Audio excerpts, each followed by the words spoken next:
കൊച്ചിയിൽ MDMA-യുമായി പിടിയിലായ യൂട്യൂബർ കോഴിക്കോട് സ്വദേശി റിൻസി തന്റെ മാനേജറല്ല എന്ന് ഉണ്ണി മുകുന്ദൻ. വാർത്ത അടിസ്ഥാനരഹിതമെന്നും തെറ്റായ കാര്യങ്ങൾ പ്രചരിപ്പിക്കുന്നവർക്കെതിരെ നിയമ നടപടിയുമായി മുന്നോട്ട് പോകുമെന്നും നടൻ ഫേസ്ബുക്ക് പോസ്റ്റിൽ പറഞ്ഞു.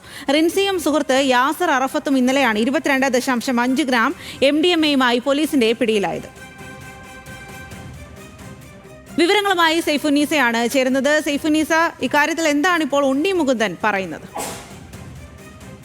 സ്വാതി, സോഷ്യൽ മീഡിയയിലടക്കം പ്രചരിക്കുന്ന വ്യാജ വാർത്തകളിലാണ് ഇപ്പോൾ പ്രതികരണവുമായി ഉണ്ണി മുകുന്ദൻ രംഗത്തെത്തിയിരിക്കുന്നത്.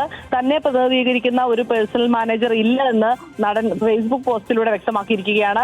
താനുമായി ബന്ധപ്പെട്ട വിവരങ്ങൾ സ്വന്തം നിർമ്മാണ കമ്പനിയായ UMF, അതായത് ഉണ്ണി മുകുന്ദൻ ഫിലിംസ് വഴിയാകും കൈകാര്യം ചെയ്യുക. ഇപ്പോൾ പ്രചരിക്കുന്ന വ്യാജ വാർത്തകളെല്ലാം തന്നെ വ്യാജ വാർത്തകളാണ്.